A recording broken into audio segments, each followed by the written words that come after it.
Bonjour et bienvenue dans un nouvel épisode bonus de Podcast Sexiste, le podcast qui parle de genre et d'égalité en Corse. Je suis Audrey Royer et il y a maintenant 2 mois, j'ai eu la chance d'être sélectionnée par la collectivité de Corse et l'ADEC pour partir à New York. Cet appel à manifestation d'intérêt était destiné à sélectionner des entreprises corses du secteur numérique, de la tech, impliquées dans des projets d'innovation au sens large et sensibilisées sur la thématique de l'égalité femmes-hommes pour participer aux conférences Tech Up for Women à New York, ainsi qu'à un ensemble de rencontres autour du numérique et de l'entrepreneuriat auprès des acteurs du secteur aux États-Unis. 7 représentants et représentantes de structures ont été sélectionnés pour représenter le tissu économique insulaire lors de cette délégation.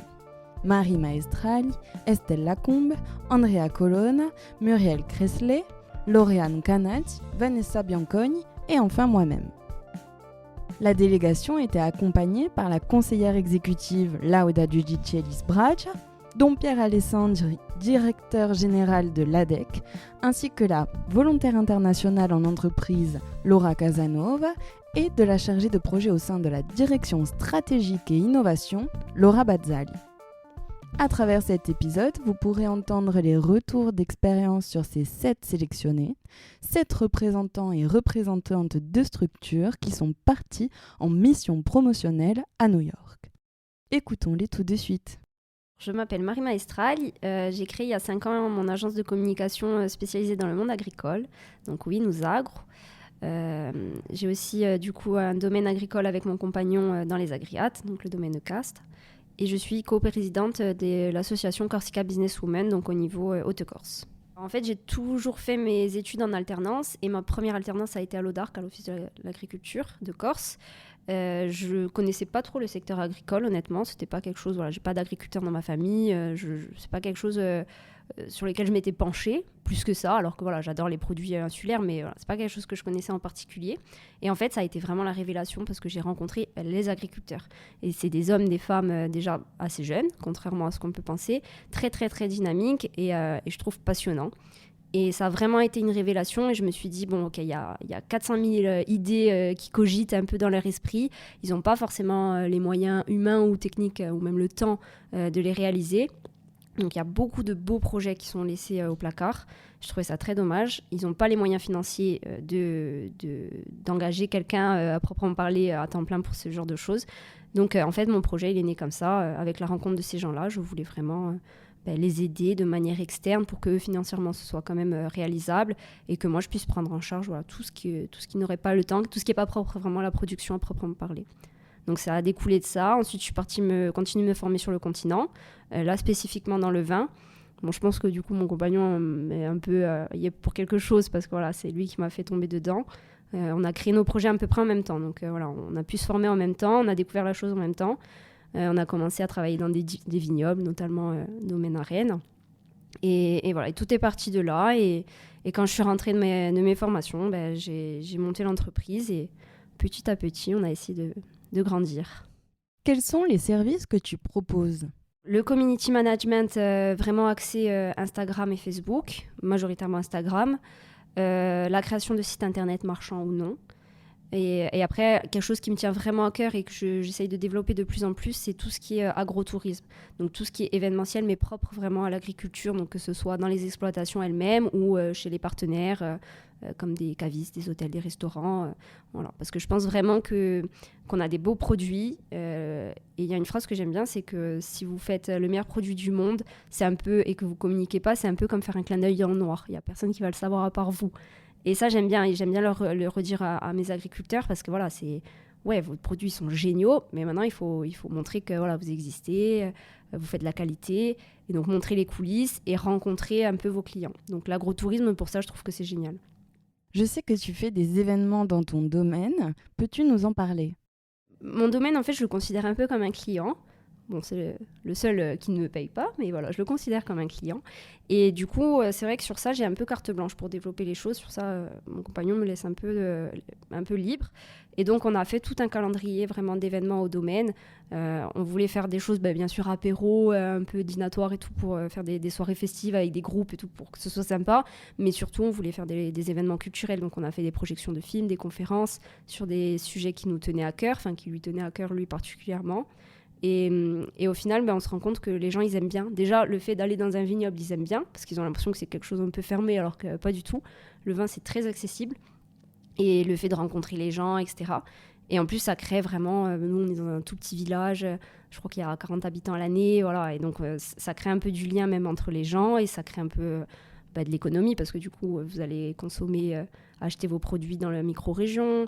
Et voilà. Et donc ça, c'était créé à partir de l'agence. C'est l'agence qui l'a créé pour ce domaine-là. Bon, donc du coup, j'étais un peu des deux côtés, je dirais. Mais c'est des choses qu'on aime beaucoup faire et on voit que ça plaît. Et je pense que voilà, c'est même financièrement, encore une fois, c'est une source de revenus autre. Parce que voilà, pendant le Covid, par exemple, il y a des choses, ça, tu sais que tu peux pas le faire, donc tu te concentres sur la production. Dès que le Covid nous a un peu lâché la grappe, c'est des choses qui marchent très bien et tu mets pas tous tes œufs dans le même panier. C'est sympa aussi. C'est important aussi. Je m'appelle Vanessa Bianconi et je suis à l'origine du projet Miloé.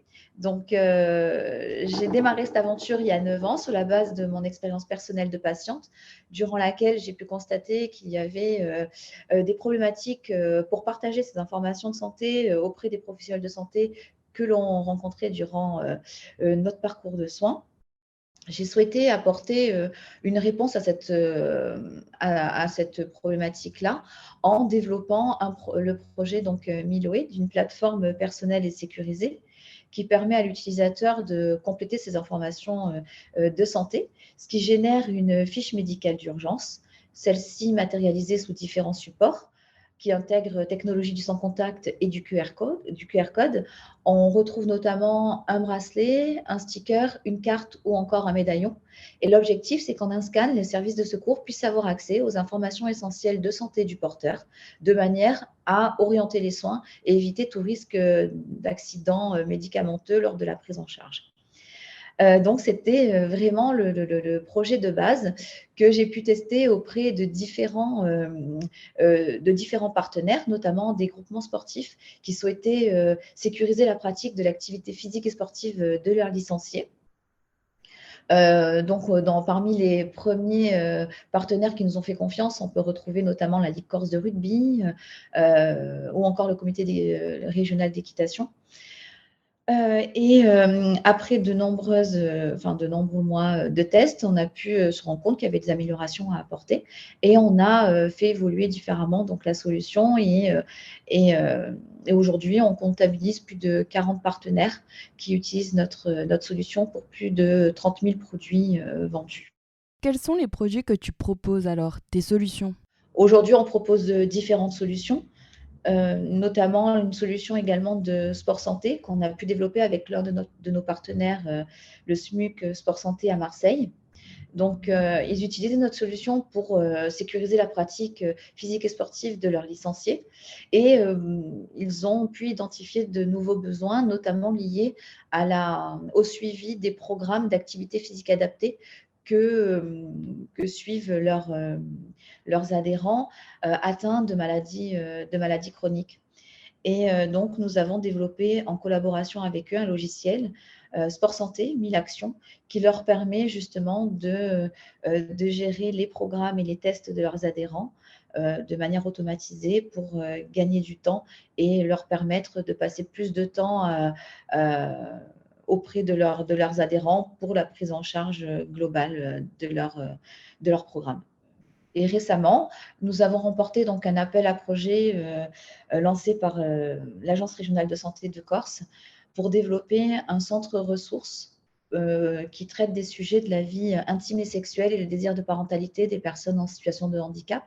L'objectif, c'est de permettre aux personnes en situation de handicap, à leurs aidants et aux professionnels de santé et du médico-social, donc du territoire, de pouvoir accéder à des ressources en ligne pour répondre aux questions et aux problématiques qu'ils pourraient rencontrer liées à ces sujets. Voilà, donc cette plateforme sera en ligne en fin d'année et va évoluer au fil du temps selon les besoins qu'on aura identifiés et que le public nous aura fait remonter. On a été confrontés donc aux multiples confinements et à la crise sanitaire qui nous a fait revoir donc notre projet. On a défini et on a identifié des besoins et ces nouveaux besoins étaient vraiment axés sur la prévention primaire. Et c'est sur cette prévention en fait qu'on s'est basé pour orienter notre nouvelle solution. Donc on a fait un partenariat avec les chercheurs de l'Université Aix-Marseille qui ont développé en fait des questionnaires sur différentes thématiques qui font la santé globale de l'individu, notamment la nutrition, le sommeil, l'activité physique et sportive, l'estime de soi, le stress ou encore la motivation. Ces questionnaires ont pour objectif d'évaluer les modes de vie de nos utilisateurs de manière à leur pousser des contenus validés et générés par des experts pour mettre en place des bonnes habitudes de vie pour préserver leur capital santé. Alors, je m'appelle Andrea Colonna, j'ai 34 ans. Je suis né à Ajaccio, j'ai fait ma scolarité à Ajaccio jusqu'à la prépa. Que j'ai quitté pour jouer au poker, pour être honnête. Après, j'ai réintégré une école d'ingénieur maths finance à Paris. Cursus que j'ai fait et que j'ai appliqué beaucoup en finance. J'ai passé énormément de temps à travailler chez Natixis. Je travaillais l'été là-bas, je travaillais tout le temps là-bas. Et c'est là que je me suis rendu compte que ce que j'aimais vraiment, c'était l'aspect plutôt intelligence artificielle que l'aspect finance. J'ai pas pris un emploi après mon école d'ingénieur. Je suis retourné à l'école Normal Sup Cachan en maths pour me perfectionner en intelligence artificielle. Donc au master qui s'appelle MVA, Mathématiques, Vision, Apprentissage. Donc on fait à la fois du traitement d'images par ordinateur, du traitement du son, du traitement du texte. Et après j'ai appliqué ça au e-commerce pendant 5 ans, un peu moins de 5 ans. Et après j'avais l'envie de retourner en Corse. Et j'avais cette idée vraiment et cette envie de revenir en Corse, mais en faisant quelque chose d'impactant et en faisant quelque chose qui était vraiment sur mon sujet. Je ne voulais pas revenir en Corse pour prendre un travail qui n'avait rien à voir avec mon expertise. Et c'est là que j'ai eu l'opportunité d'intégrer JSmack, qui à l'époque s'appelait Kelly Network France, où on a eu vraiment, avec Nicolas Alphonse, donc on était tous les deux en direct sous le directeur général, sous Robin, et on a eu tous les deux vraiment cette envie de développer la technologie en Corse, au sein de JSmack. On est monté jusqu'à plus d'une 30aine de personnes en Corse. Après, notre expansion au sein de JSmack a fait qu'on a dû recruter ailleurs qu'en Corse. On a recruté à Paris, on a recruté à Londres, on a recruté aux États-Unis. On a recruté d'ailleurs en Corse, à New York. Et donc JSmack, c'est quoi pour parler un peu maintenant de JSmack, c'est une société qui aide les créateurs de contenu de vidéos sur Internet, donc par exemple les YouTubeurs notamment, à augmenter leur présence sur les réseaux sociaux et diversifier leurs revenus. Un YouTuber fait quasiment que des revenus sur YouTube, un peu de revenus de merchandising ou de brand à côté, mais sinon il fait quasiment que des revenus sur YouTube. Nous on les aide à faire des revenus sur Facebook, sur Instagram, sur Snapchat, sur TikTok par exemple. Et comment on les aide? Donc là je vais vraiment parler de moi côté IA. Donc moi dans mon équipe, où on est actuellement 35, 38, quelque chose comme ça, on va développer plein d'outils pour eux, pour les aider à faire du meilleur contenu et pour les aider à gagner du temps sur les étapes qui sont très systématiques. Par exemple, passer des rushs donc, de la vidéo à passer à la vidéo d'une 15aine de minutes qu'ils vont publier sur YouTube. Ou alors passer de cette vidéo-là YouTube de 15 minutes qui est en format 16/9 à une vidéo qu'ils vont poster sur Facebook qui fait plutôt entre 5 et 8 minutes et qui est en format carré ou 9/16. Donc vraiment passer à la fois la transformation de format. Donc on a des algorithmes de détection de qui est en train de parler par exemple là. Donc qui serait capable de voir que je suis en train de parler, de cadrer sur moi. Voilà. Après quand tu prends la parole du coup de cadrer sur toi. Et voilà, voir que si on s'échange beaucoup la parole, rester cadré sur nous deux. Pas que sur une personne et ce genre de choses par exemple.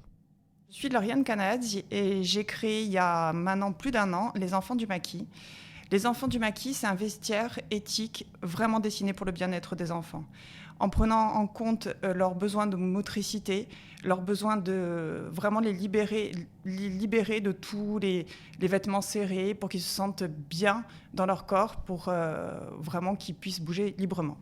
Je suis restée pendant 12 ans juriste en droit des affaires. Et vraiment, avec l'arrivée de la naissance de ma 3e petite fille, je me suis rendu compte qu'il y avait quand même un problème avec les vêtements pour enfants, qui était une version réduite du vestiaire adulte.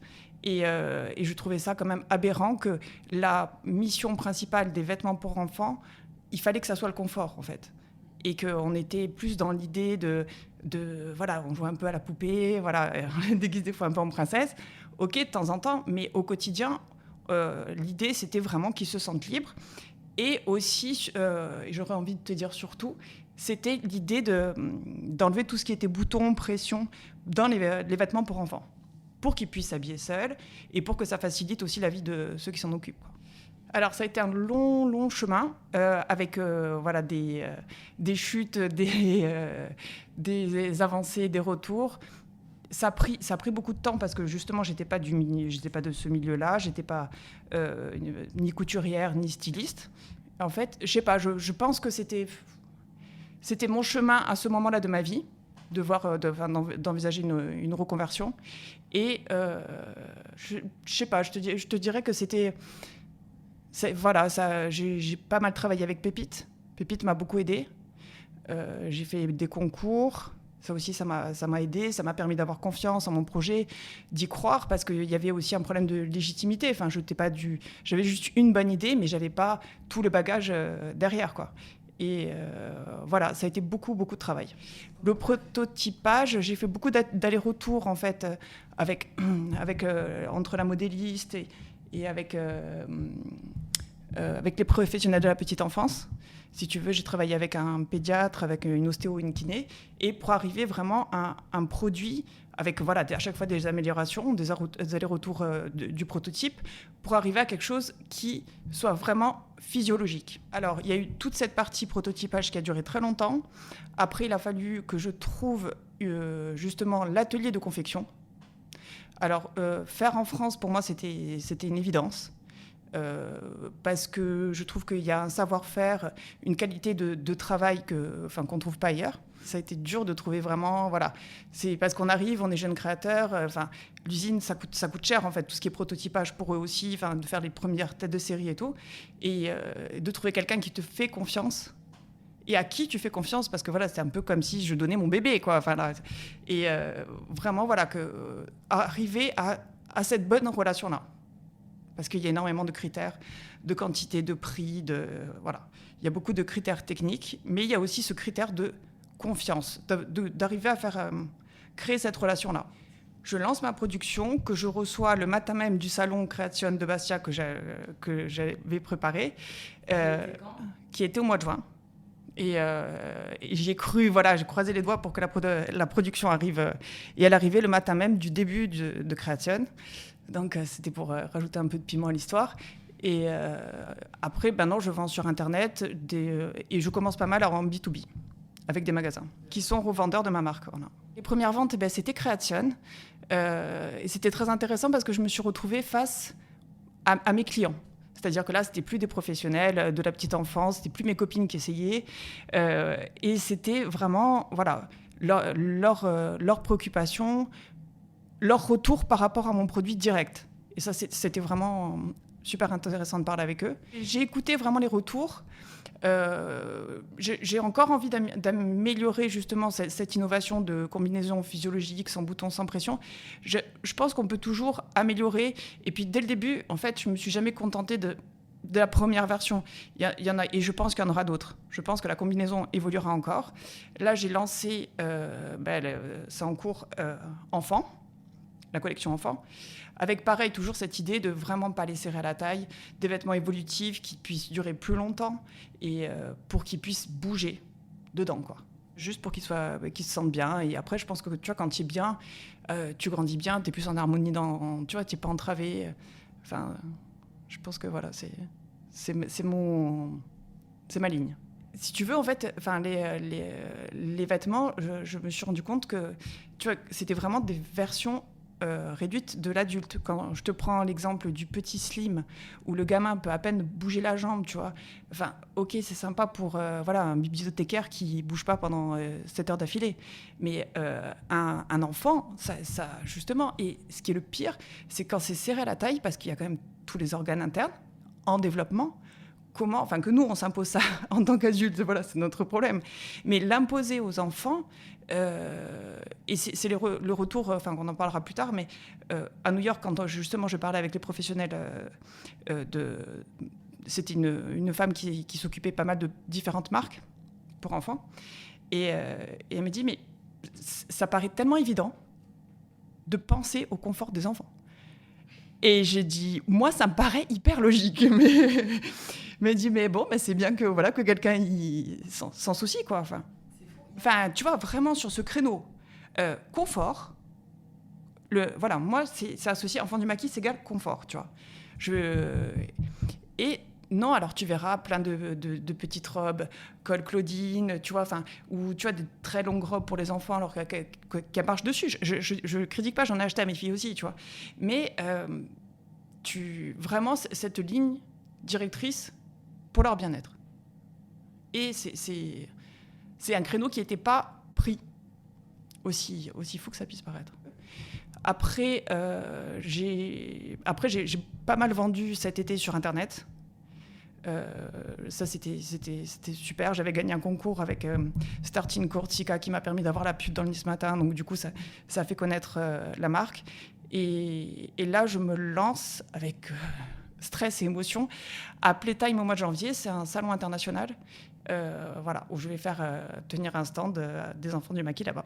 Voilà. Alors écoute, en plus c'est un salon international, du coup ils vont être, je sais pas où dans le monde, on verra. Enfin, ça va être. En fait, je suis vraiment contente de. Mon objectif premier, je pense, ça a toujours été le bien-être des bébés. Et d'imaginer que tu vois quelque part, je sais pas, je dis n'importe où, mais en Australie, qu'il y a un petit bébé, un enfant du maquis dans ma combi. Honnêtement, ça serait une très, très grande fierté. Plus que des grands magasins, en fait. Puis, je pense que du fait d'avoir été en Corse, aussi, ça m'a donné aussi beaucoup de la chance de justement, on est un peu moins nombreux que sur le continent, on se connaît tous, on arrive à parler, c'est plus facile. Il y a une vraie notion d'entraide, de solidarité. Et oui, j'aimerais vraiment... là, j'étais la marraine du tout premier prix que j'ai gagné il y a 1 an. Et justement, j'avais des jeunes entrepreneurs vraiment qui étaient au niveau idée. Et voilà, il fallait que je les encourage en disant que ça allait être dur, qu'il allait y avoir plein de... Mais il fallait pas prendre non comme une réponse et qu'il fallait toujours aller de l'avant et surtout rester passionné et écouter les conseils, mais garder sa ligne, quoi. Je m'appelle Estelle Lacombe, j'ai 23 ans. J'ai fait une école de commerce, Kedge Business School à Bastia, pour à terme créer mon entreprise. C'est une école spécialisée en création d'entreprise.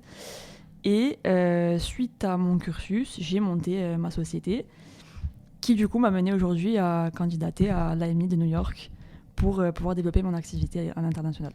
Je suis Audrey Royer. J'ai créé il y a 4 ans une entreprise de communication qui s'appelle Kunosh, qui est spécialisée dans le community management. Donc on fait les réseaux sociaux pour les entreprises et institutions en Corse.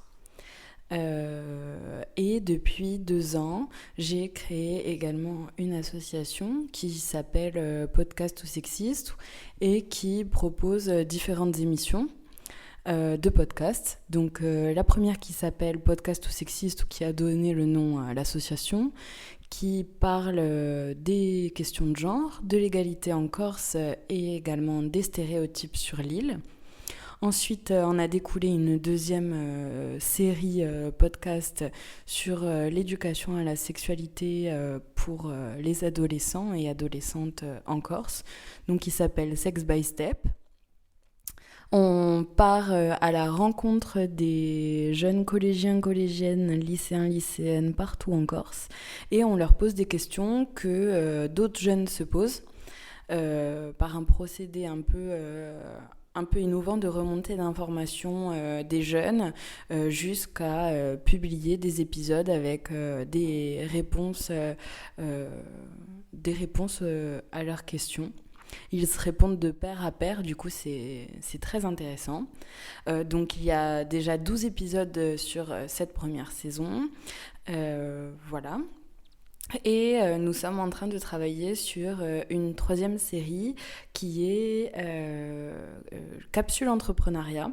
Donc on va parler entrepreneuriat, on va parler vie de l'entrepreneur et de l'entrepreneuse, et on va parler technique, comment créer son entreprise, pourquoi créer son entreprise, les aspirations, les difficultés, les levées de fonds, comment gérer sa vie pro, sa vie perso, comment gérer sa santé mentale dans une entreprise. Et on va aussi faire des portraits d'entrepreneurs et d'entrepreneuses en Corse qui ont entrepris depuis plus ou moins longtemps dans des secteurs d'activité totalement différents et à destination tant des professionnels que des personnes qui veulent avoir de la motivation au quotidien et savoir ce qui se passe en Corse dans le tissu économique et entrepreneurial. Je suis Muriel Cresté, j'ai 52 ans et j'ai un parcours professionnel donc du long de cette période qui finit par être quand même assez importante. Je suis d'abord ingénieure agricole, j'ai fait l'école supérieure d'agriculture à Angers. Et avec cette obsession de l'écologie, l'environnement, l'agriculture biologique, des positionnements forts pendant ces études, avec la création d'une association pour favoriser l'écologie au sein des études. Donc on vendait du papier recyclé, on avait mis en place le tri des papiers, etc. au sein de l'école. Une partie de ces études, je les ai orientées donc agro-environnement, avec une année aux Pays-Bas, à Groningen, dans une formation dédiée à l'agroécologie, le développement du territoire, qui prend en compte à la fois l'environnement et une agriculture respectueuse de cet environnement. Ensuite, je me suis orientée vers les lois, la politique agricole liée à l'inclusion de l'agriculture dans l'environnement, donc rivières, paysages, pollutions diverses et variées, en faisant des missions pour le ministère de l'Agriculture. Et puis, finalement, on va dire quasiment mon premier emploi, enfin, juste après le ministère de l'Agriculture, eh bien, j'ai été responsable du CIVAM Bio Corse en 1995, un autre siècle. Et là, pendant 7 ans, j'ai passé mon temps à aider les agriculteurs et les éleveurs à passer en bio, à faire reconnaître parfois l'agriculture de montagne simplement dans ce qu'elle était en label bio, pour la châtaigne, par exemple, ou pour la noisette de Cervieri. Donc ça a été une grande partie du démarrage de ma profession. Et puis, au bout de ces 7 ans, ma fille a eu des problèmes de santé très graves et ça a engendré chez moi une espèce de remise à zéro, une conscience de ce qui me faisait bouger dans la vie. Et j'ai pris la décision de revenir à la terre, puisque mes grands-parents étaient agriculteurs du côté maternel. Et j'avais ce truc autour de l'école d'agriculture, mais j'étais plus partie soit dans le développement, soit dans la transformation.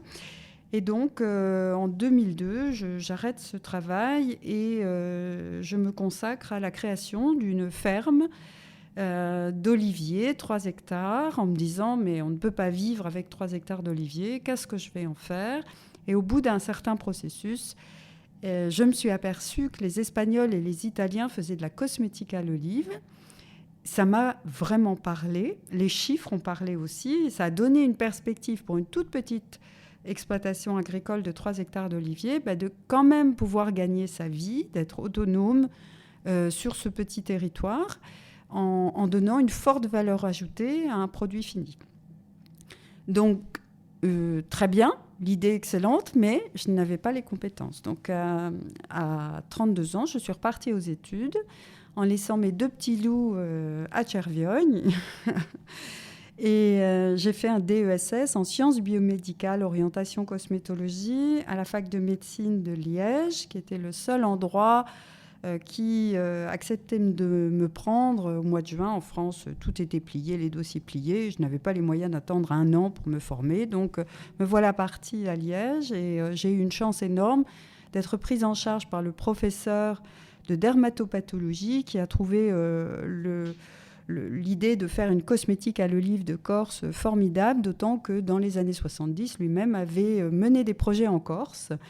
Et donc, c'était une façon pour lui de retrouver sa jeunesse, on va dire, et en même temps d'aboutir à un projet sur ce territoire. Donc, comme quoi, on trouve des alliés partout qui sont liés à la Corse. Et j'ai eu la grande chance, pendant 1 année, d'être vraiment encadrée par des professionnels issus du monde médical, et donc de donner une orientation dermocosmétique à Realia à partir de produits de terroir, d'ingrédients. Donc on a créé des actifs, on a créé des formules extrêmement spécifiques dans un esprit de respect de la peau, de dermocosmétique, avec une formation en dermatopathologie. Bon, bien sûr, ça n'est qu'1 an, je ne suis pas médecin, je ne suis pas dermatologue, mais ce professeur m'a donné vraiment des clés de la compréhension du système cutané. Ce qui fait que ça a eu une orientation très forte et qui a un écho aujourd'hui autour du microbiote, le respect du fonctionnement de la peau, du pH, l'interaction des conservateurs avec la peau, le risque finalement d'allergie ou d'irritation, etc. Tout ça, en 2003-2004, j'avais déjà tout ça en tête. Et ce sont les sujets qui bougent la cosmétique aujourd'hui. Donc cette formation m'a donné une sorte d'avance, ou en tout cas de conscience de vers quoi on allait en termes de savoir sur le système cutané, l'interaction avec les cosmétiques. Ensuite, je suis passée par un parcours très difficile que nombre d'agriculteurs connaissent, l'installation agricole. Mon Dieu, les dossiers, les capacités à avoir les baux, tout ça, ça a duré 1 an. Et finalement, en 2004, septembre 2004, Realia lance ses 9 premiers produits cosmétiques 100% naturels. Et donc, un petit peu pionnier quand même, puisqu'il existait bien sûr les distillateurs avec des petites gammes, mais des crèmes à proprement dit cosmétiques, c'était la première fois qu'on avait ça sur notre territoire. Et puis, au cours de ce développement, j'ai fait aussi un certificat universitaire en toxicologie des produits cosmétiques, 1 année en aromatologie. Donc, tout ça, l'objectif étant de ramener en Corse toutes les compétences qui permettent à la fois de produire, de faire des actifs, de formuler et d'accompagner le produit dans un conseil très professionnel. Et donc, on a eu de cesse de continuer à se former pour vraiment avoir une autonomie de production et de qualité de produit. Donc, 18 ans de parcours. Ayant commencé seule, aujourd'hui, on est 4 à l'intérieur de Realia. 4 femmes, dont 2 issues du master phytochimie cosmétique de l'Université de Corse. Une alternante qui est en BUT entrepreneuriat aussi à Corté.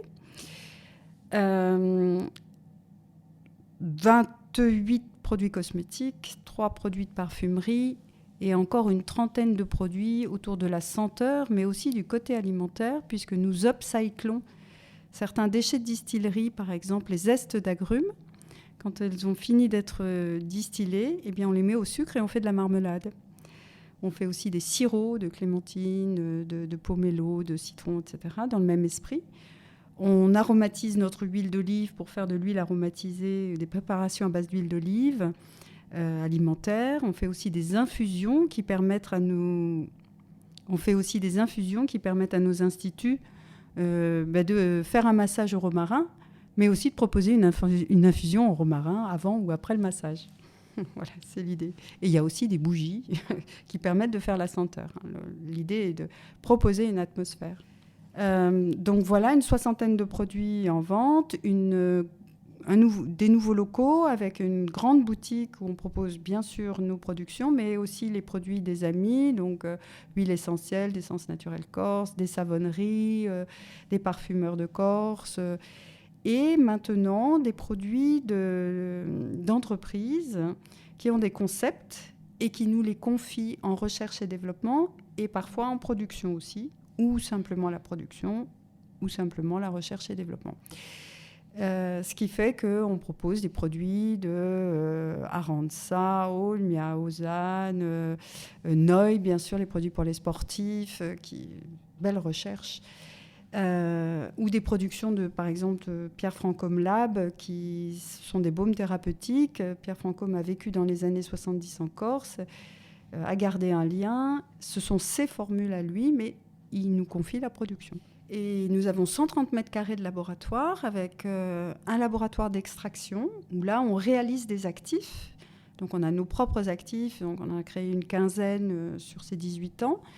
On va chercher des acides de fruits, des antioxydants, des astringents, des actifs particuliers. Donc, toujours, on travaille bien sûr sur la plante du territoire, qu'elle soit chémotypée, soit vraiment typée ou carrément très commune comme le plantain ou le millepertuis qu'on va retrouver partout, mais on travaille notre millepertuis, évidemment.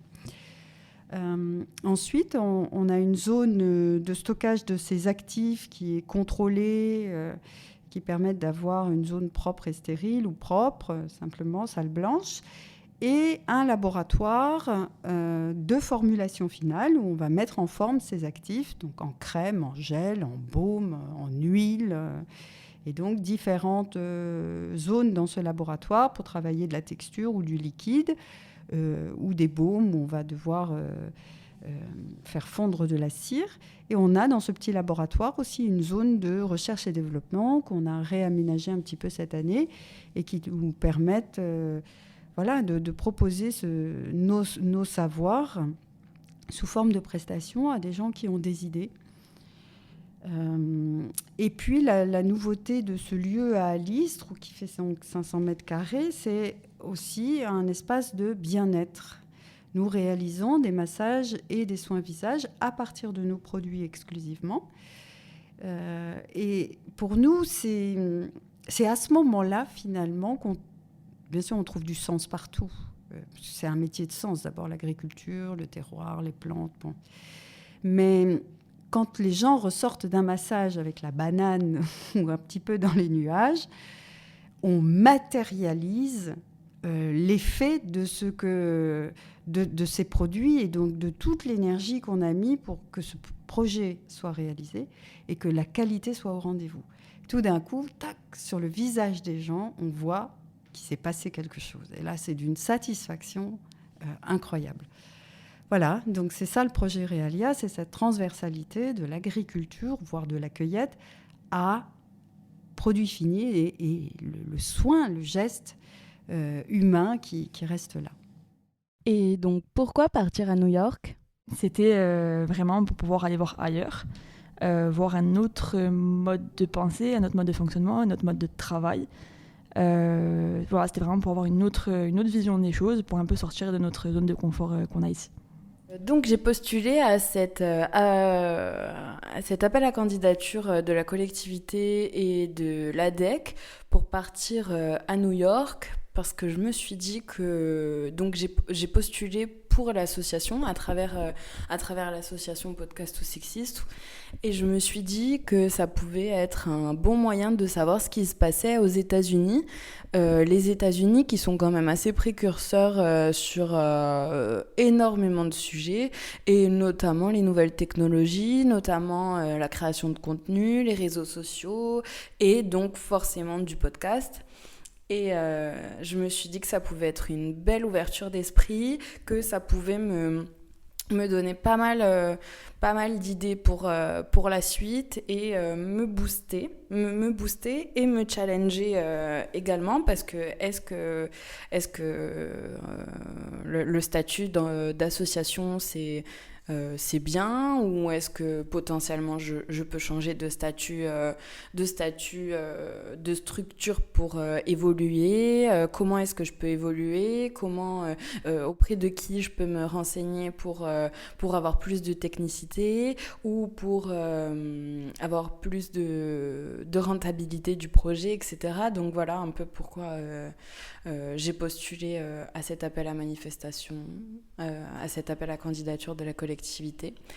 Et aussi parce que je me suis dit que, dans ma réflexion, que ça pouvait être un bon moyen de montrer que l'économie sociale et solidaire, l'ESS, et les structures qui en font partie sont aussi moteurs d'économie en Corse, ont une forte valeur d'innovation, ont des talents. Et comment les valoriser ? C'est en étant aussi reconnue. Et donc j'ai été sélectionnée pour partir à New York avec une association. Et je me dis que c'est aussi un bon moyen de montrer peut-être à d'autres associations qu'on pouvait faire autant de choses en fait qu'une entreprise, être autant que ça pouvait avoir un impact en fait sur l'économie insulaire. Donc voilà un peu toutes les motivations pour partir à New York. Premièrement, franchement, c'était vraiment pour m'inspirer au niveau de tout ce qui est digital. Forcément, les États-Unis, c'est un peu les leaders. Donc, tu te dis, bon, je vais voir des choses super.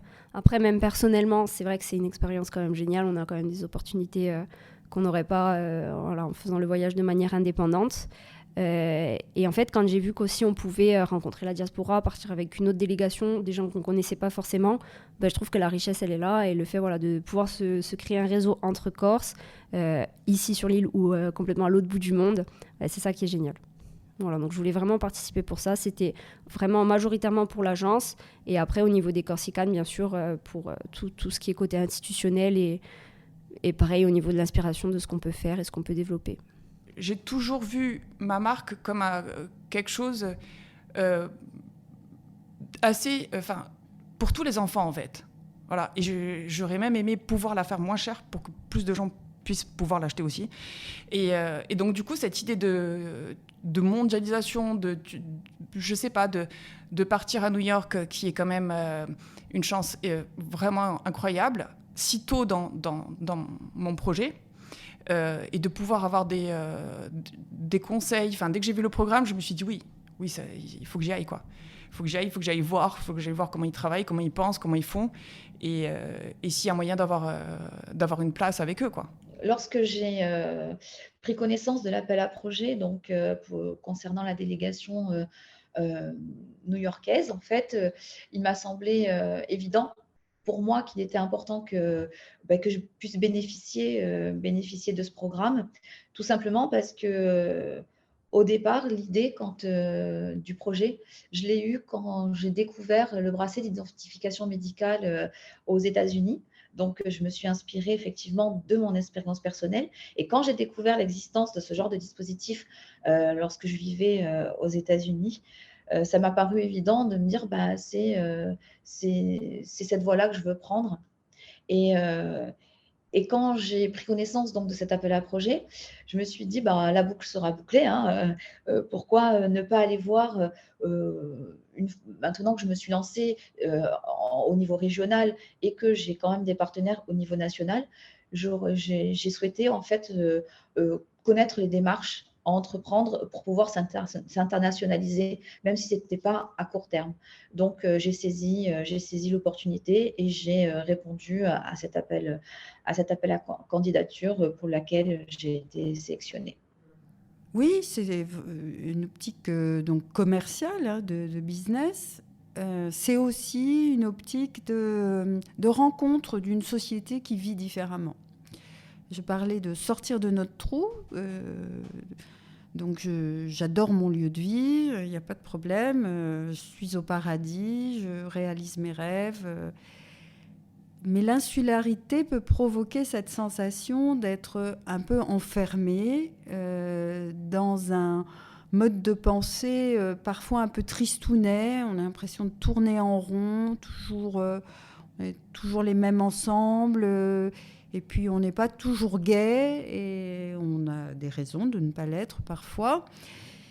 Et donc, c'était intéressant de sortir de là, d'aller capter une autre façon de vivre l'entreprise ou vivre le relationnel aussi, au-delà de l'entreprise.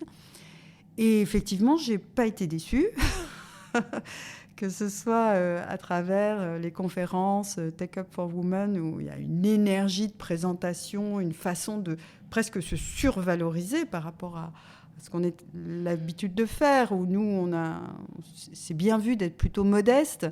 Là, on sent qu'il ne faut pas être modeste. Hein. On a cette image d'Épinal des États-Unis où voilà, on fait du show. Ben oui, ils font du show. Hein. Alors, c'est vraiment vrai. Une des choses dont je n'ai pas parlé avant dans mon parcours et dans ce que je fais à Jelly Smack, je passe beaucoup de temps à travailler sur les sujets de diversité pour plein de raisons. Et des raisons, des fois, que les gens ne comprennent pas forcément, mais que j'aime bien expliquer, c'est que pour moi, une équipe qui fonctionne bien, et là, je parle vraiment en tant que manager d'une équipe, je ne parle même pas en termes de valeur, pour être honnête au début. Pour moi, une équipe qui fonctionne bien, c'est une équipe qui a beaucoup de diversité dans ses effectifs.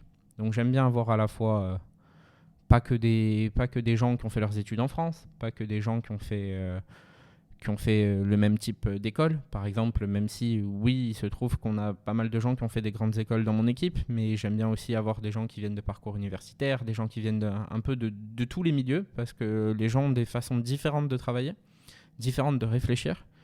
Et pour moi, ça, c'est important au sein d'une équipe, pour une bonne ambiance à la fois dans l'équipe, mais aussi pour la qualité des résultats. C'est-à-dire que là, je parle vraiment en tant que manager et sur la qualité de ce qui sort. Je vois vraiment une différence entre les équipes un peu mono-formatées et les équipes très très différentes.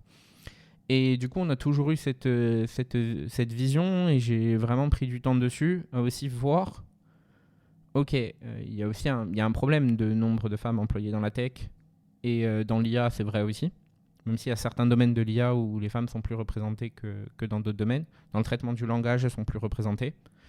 Mais en vrai, il y a quand même un problème. Et on a voulu au moins qu'il y ait une des choses sur lesquelles j'ai beaucoup travaillé, c'est au moins qu'il n'y ait aucune barrière à ce que les femmes qui voudraient postuler chez nous, à la fois puissent le faire, et à la fois il n'y ait aucune barrière dans le recrutement. Dans les exemples que j'aime bien donner de qu'est-ce qu'on a fait, c'est dans le processus de recrutement, par exemple, il y a toujours des femmes qui sont là à l'évaluation technique.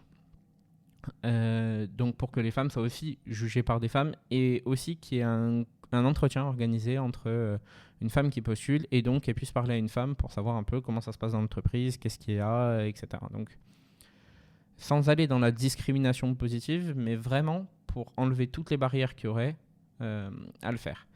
Et donc, c'est par rapport à ça vraiment que ça m'intéressait à l'AMI de New York. C'était vraiment pour passer du temps, de voir un peu sur avec notamment, on en reparlera tout à l'heure, mais avec notamment des grosses conférences tech avec des femmes qui ont des places importantes dans la tech, de voir un peu, ok, qu'est-ce qu'eux, ils ont réussi à lever comme barrière en plus, qu'est-ce qu'ils ont réussi à faire pour qu'à la fois ça se passe mieux dans l'entreprise, et qu'on arrive sur les générations futures à ce qu'il y ait de plus en plus de femmes qui aillent dans ces métiers-là, parce qu'il n'y a aucune raison logique qu'il y ait moins de femmes en tech et en IA que d'hommes, donc pour essayer de faire sauter un peu ces barrières-là.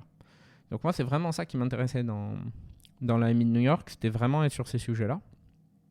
C'est quelque chose vraiment qui à la fois me tient à cœur, que je travaille beaucoup aussi avec ma binôme, donc qui est VP Data chez nous, Virginie Cornu, alors qui n'est pas dans l'entreprise, qui n'est pas dans la section entre guillemets en Corse, mais qui est à Paris, elle, et qui aussi travaille beaucoup là-dessus. Et même si je travaillais déjà pas mal là-dessus avant qu'elle arrive, on a essayé vraiment de renforcer ça.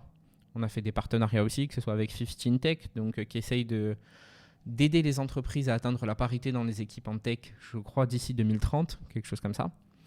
Avec Ada Tech School, qui est une école spécialisée pour que justement il n'y ait pas de barrière aux femmes dans l'école, pour qu'elles arrivent à avoir les bonnes méthodes d'éducation, et que les barrières ne soient pas là pour leur permettre de se réaliser dans leur parcours professionnel.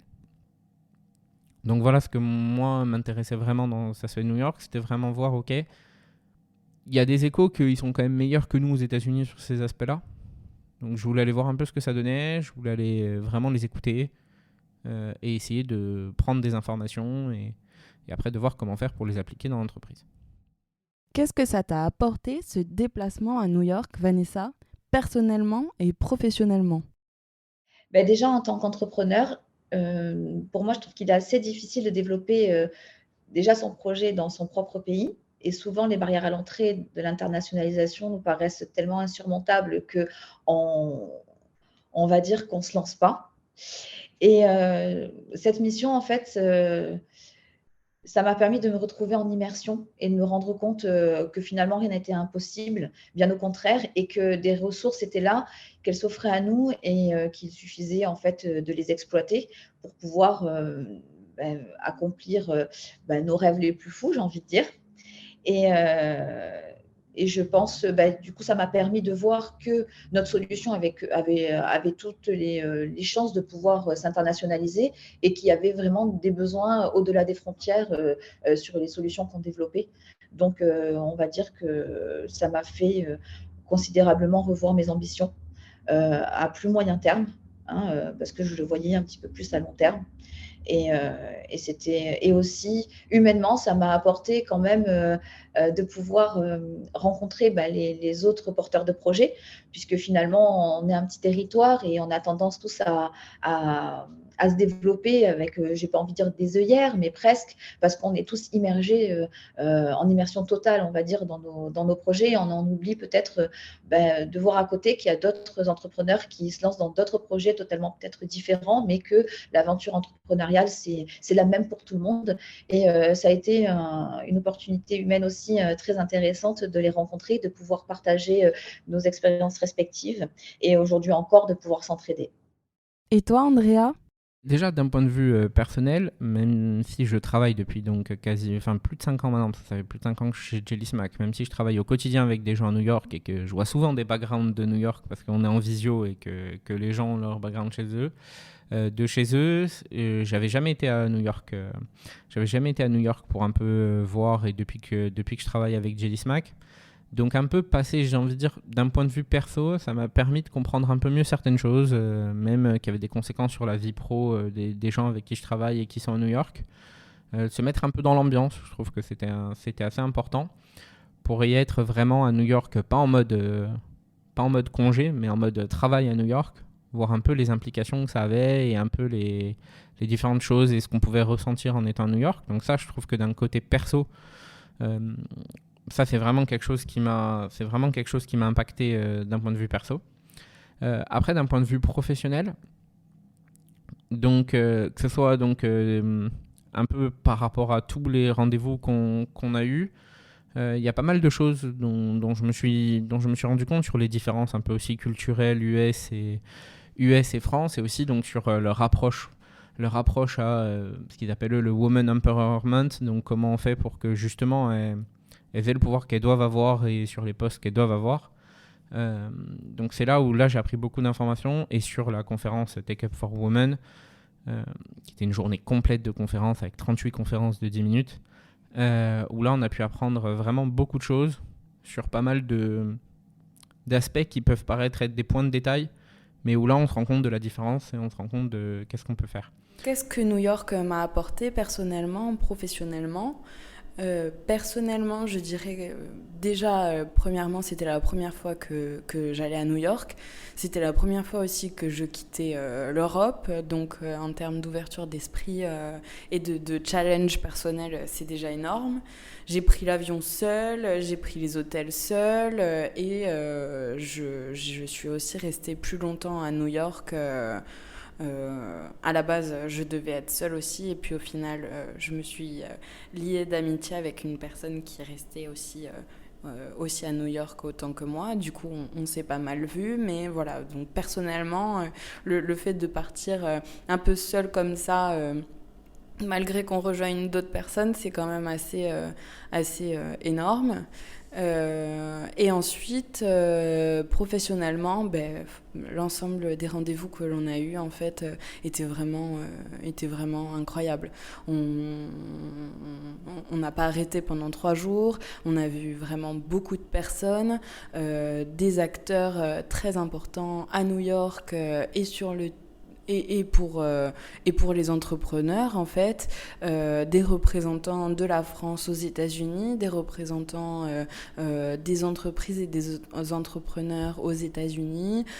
C'était vraiment très enrichissant professionnellement. Je dirais aussi que personnellement, d'avoir été dans des endroits comme l'ONU Femmes à New York, au consulat de France à New York, c'est vraiment une belle fierté professionnelle et personnelle, de me dire qu'un jour dans ma vie j'ai eu l'opportunité de faire ça grâce à ma structure. C'est très valorisant.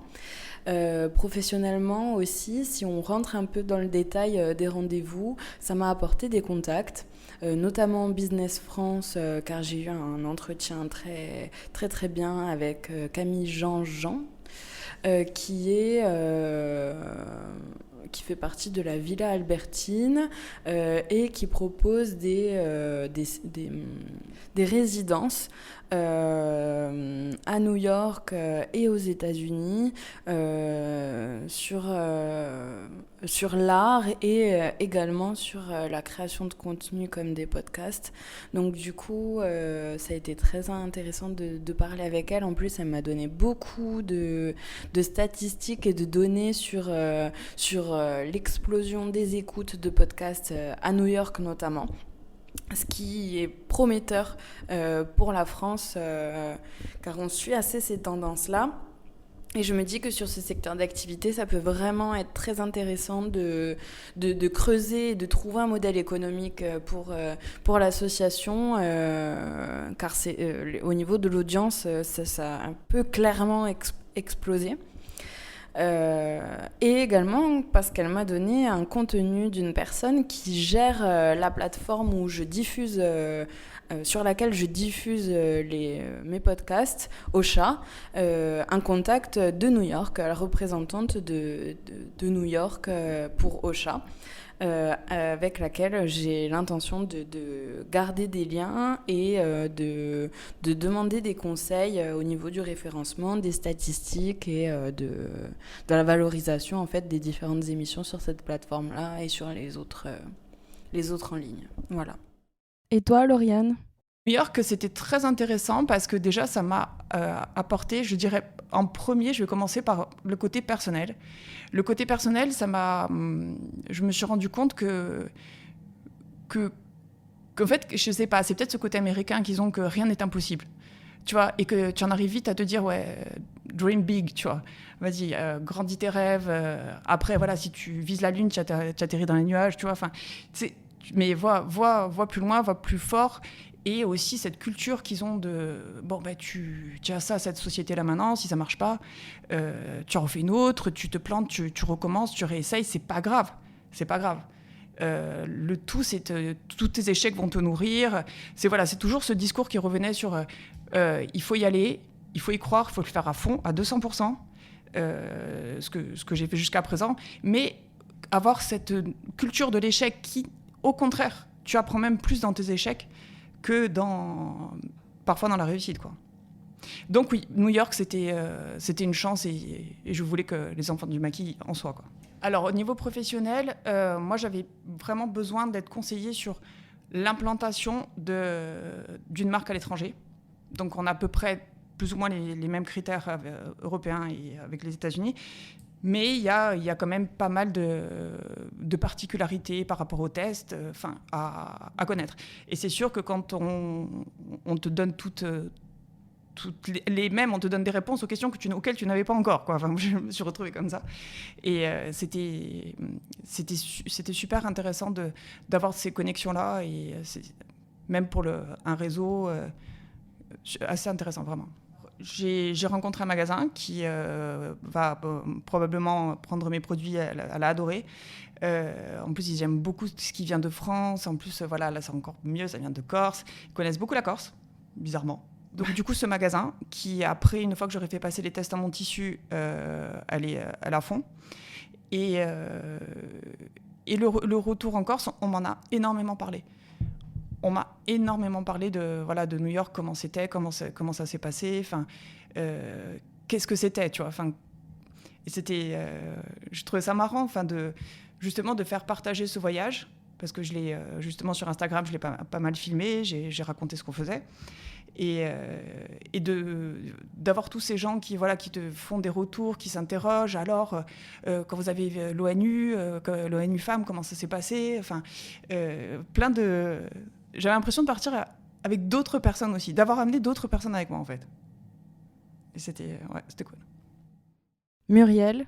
Alors, professionnel, j'ai fait des contacts. Les rendez-vous sur Business France ont été pour moi très intéressants parce qu'en même pas 20 minutes, une experte d'importation de cosmétiques françaises m'a expliqué tous les tenants et les aboutissants, fait un diagnostic de la marque et donc la possibilité ou non de rentrer sur le marché américain.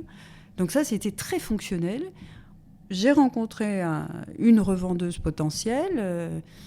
Et d'ailleurs, on a lancé une démarche, donc peut-être ça sortira ou pas, mais en tout cas, on est rentré dans une démarche de business. Donc professionnellement, ça portera peut-être ses fruits. On est allé voir une boutique dans la clean beauty, la beauté propre, et c'était intéressant de voir quel type de marque ils proposaient, les ingrédients qui étaient mis en avant, etc. Enfin, bon, ça m'a bien aidé aussi. Ensuite, personnellement, déjà de rencontrer les gens qui ont postulé, donc ces entrepreneurs et entrepreneuses de Corse qui ont postulé pour aller à New York, et de partager ce dynamisme, de m'apercevoir qu'il y avait une force sociologique et économique vraiment vaillant, frais, qui avait du culot et qui y allait. Ça m'a fait un bien fou. Je suis sortie de cette morosité peut-être... qui m'avait gagné, et là, je suis rentrée boostée. Donc ça, c'était formidable. Vraiment extraordinaire.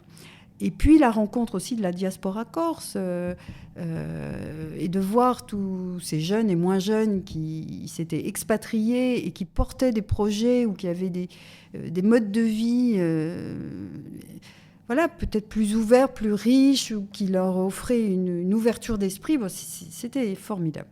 Formidable. Pour ça, humainement formidable. Et pour toi, Marie? Alors, déjà des rencontres, je pense que c'est ça le premier. D'ailleurs, du coup, merci de m'inviter parce que du coup, voilà, on s'est rencontrés là-bas. Et ensuite, je pense une autre vision un peu de... là-bas, tout est plus grand, tout est plus développé. Et en fait, on se rend compte que, oui, il y a des choses qu'on peut... Après, moi, au niveau de l'agence, qu'on pourrait développer, qu'on pourrait mettre à niveau pour chez nous, mais c'est difficilement transposable. Il y a des choses, on a rencontré des gens, c'est carrément un autre monde, donc c'est très intéressant aussi.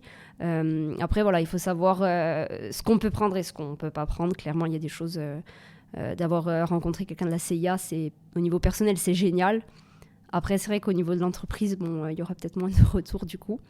Mais par contre, tout ce qui est vraiment diaspora, le consulat, c'est vraiment un rendez-vous auquel je m'attendais pas à grand chose parce que je pensais que ça allait être très très institutionnel, et au final je trouve que le consul il a quand même été vachement ouvert sur nos entreprises respectives. Il nous a même proposé de potentiellement faire un événement sur la Corse, donc ça c'est quelque chose au niveau des Corsicanes et au niveau de l'agence sur lequel j'aimerais bien participer, du point de vue agricole du moins pour l'agence.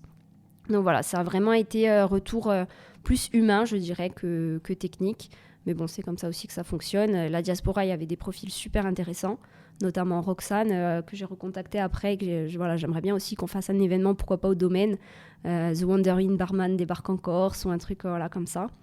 Donc voilà, il y a peut-être des choses à développer. Après, c'est sûr que c'est un autre monde, bon ça on le savait, mais il y a des choses à développer.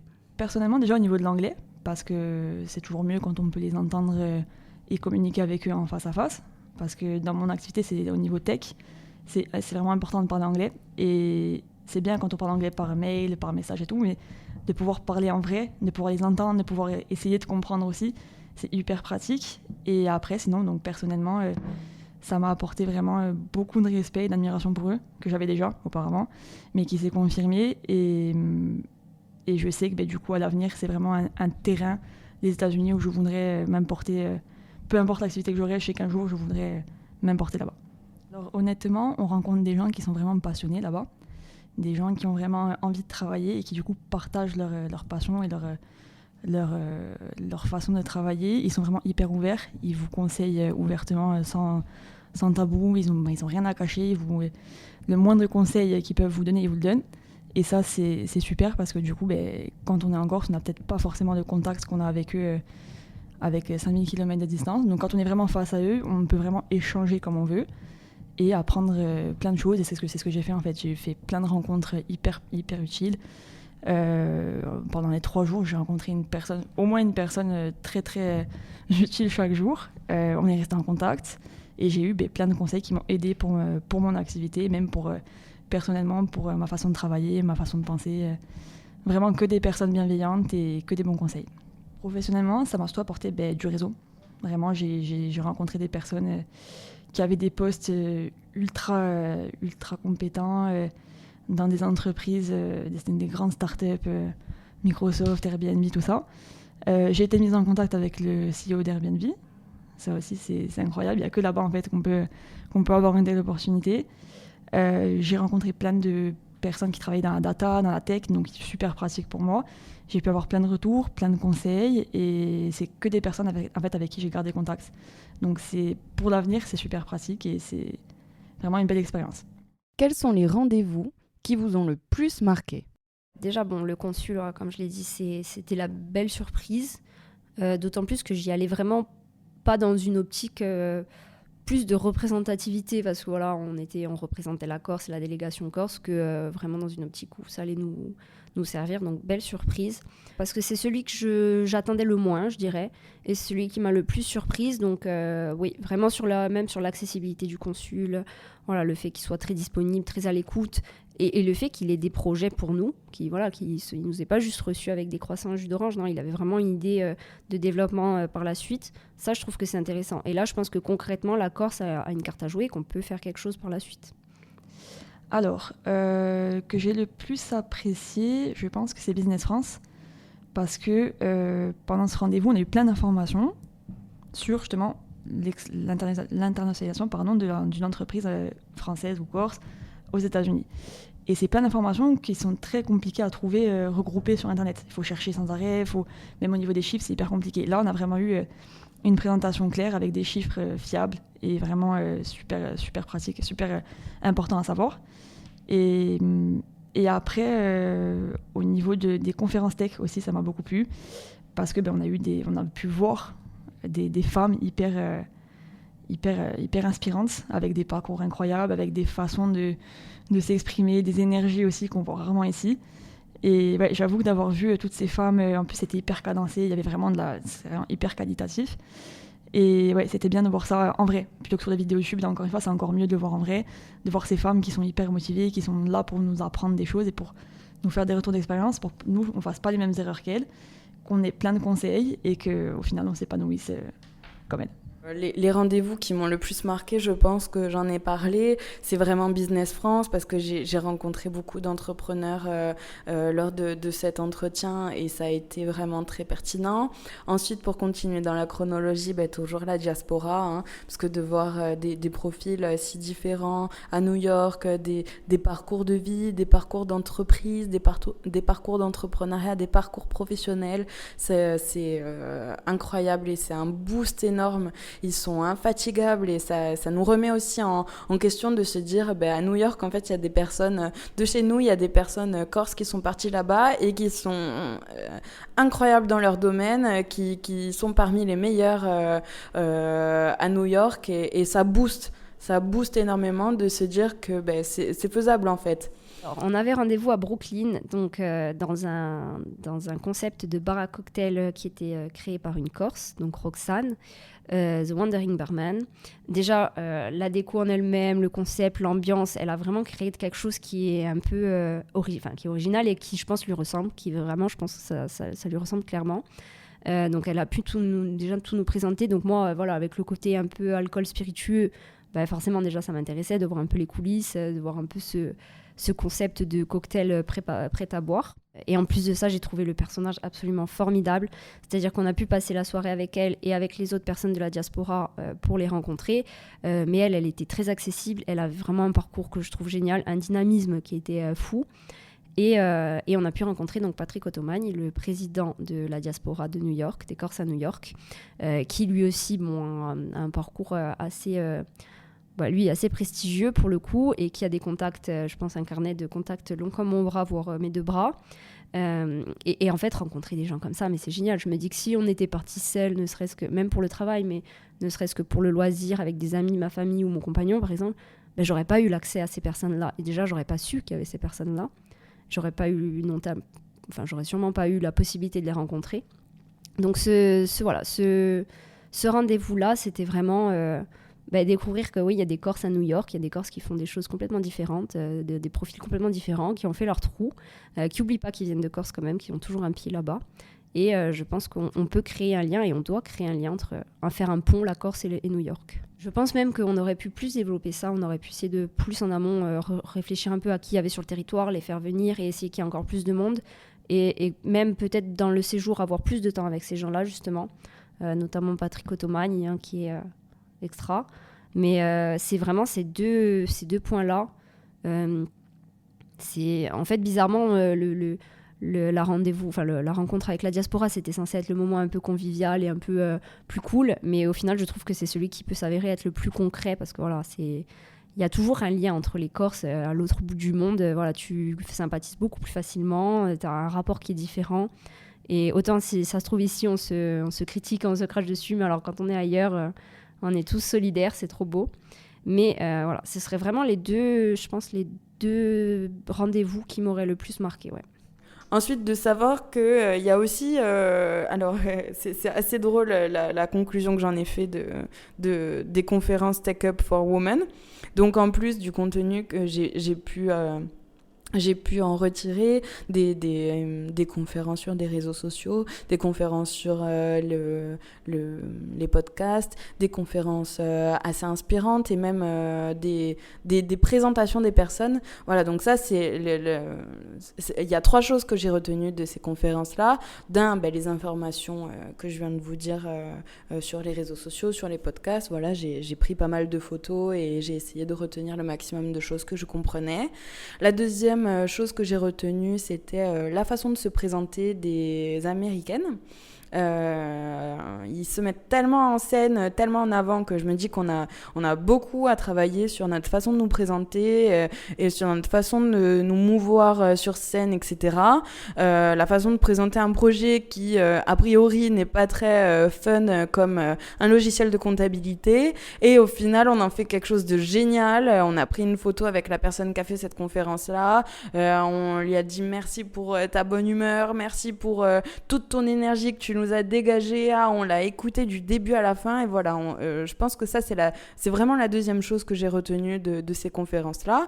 Et enfin, la troisième, c'est par rapport, bizarrement, aux problèmes techniques. Des fois, des PowerPoint qui ne se lancent pas. Des fois...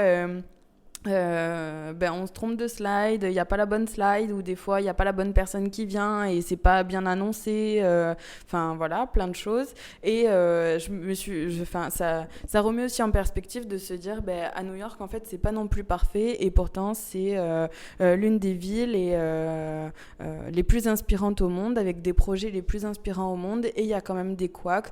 Donc se rassurer un peu en se disant que c'est pas parce qu'ils sont à New York que tout est toujours parfait, que tout est toujours parfaitement réalisé, voilà, ça rassure un peu tout en boostant. Donc c'est la troisième chose que j'ai retenue de ces conférences-là. Oui, alors la diaspora, formidable. C'est de rencontrer des gens issus de l'île, mais qui ont choisi temporairement ou pour toute une vie d'expatriés, soit pour des raisons économiques, soit pour des raisons personnelles, parce qu'ils avaient quelqu'un là. Il y avait un jeune de Bastia, pâtissier, qui se retrouve pâtissier français à New York. Voilà, c'est tout à fait une autre aura. Donc ça, je trouvais ça formidable, parce que on a plein de situations où dans notre territoire, on se dit « Oh, c'est pas bien ce que je fais, je suis mal payée » ou je suis pas reconnue. Puis tout d'un coup, cette exportation, voilà, ce jeune qui est pâtissier français du coup à New York, qui est issu de Bastia, oui, c'est un autre level, ouais, c'est un autre niveau. C'est une autre perception même de lui-même, avec le risque qu'il a pris, et puis voilà, pâtissier, là-bas, c'est autre chose. Donc ça, c'est vraiment intéressant. Donc oui, j'ai beaucoup aimé. Puis bon, Roxane, formidable en effet, avec son initiative de cocktail à l'unité qu'elle vend dans des bars. Mais enfin, il fallait avoir l'idée, quoi. C'est un truc de fou.